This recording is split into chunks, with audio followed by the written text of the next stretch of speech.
Pekinese stitch is a decorative variation of backstitch which looks very distinctive.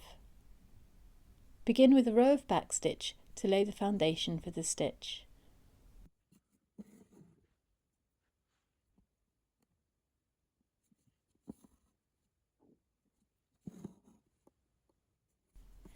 In the next stage, you'll be weaving another thread around these stitches.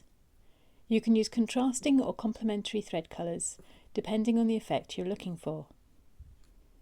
To begin the next stage, go back to the start and bring the new thread up a little way below the back stitch.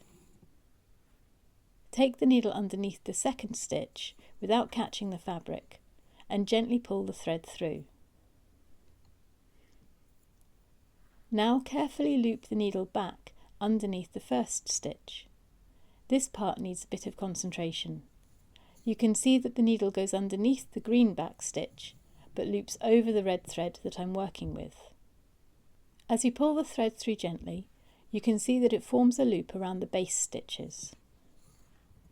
Now take the needle under the third stitch and back under the second stitch, but over the working thread.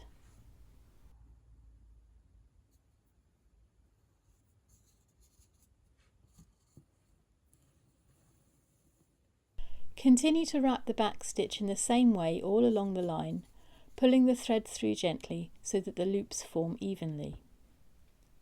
You can adjust the size of the loops and neaten them up as you go, so that you keep the appearance as uniform as possible. Embroidery doesn't always look quite right as you stitch, but you can often make adjustments to even up the stitching.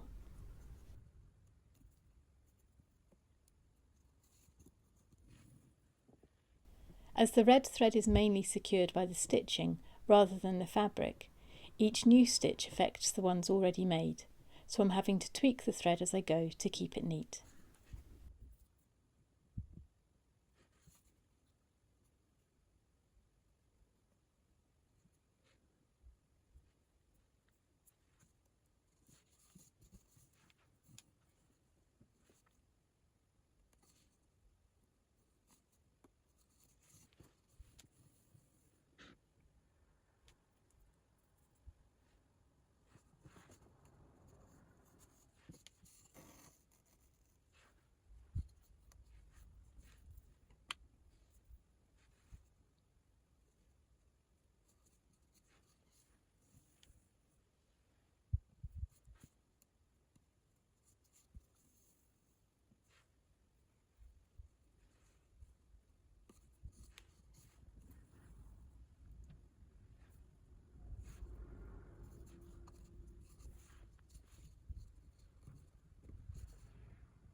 When you reach the end of the design, take the needle back down and secure it on the reverse.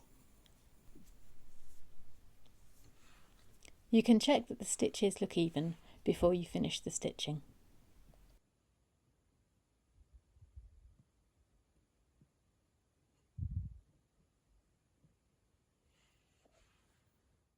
That's all for now. Thanks for watching. Let me know if you have any questions and I'll get back to you. If you'd like to see more stitch tutorials, I have a playlist here. Please give this video a like and subscribe to get notified about my new tutorials and projects. Bye for now.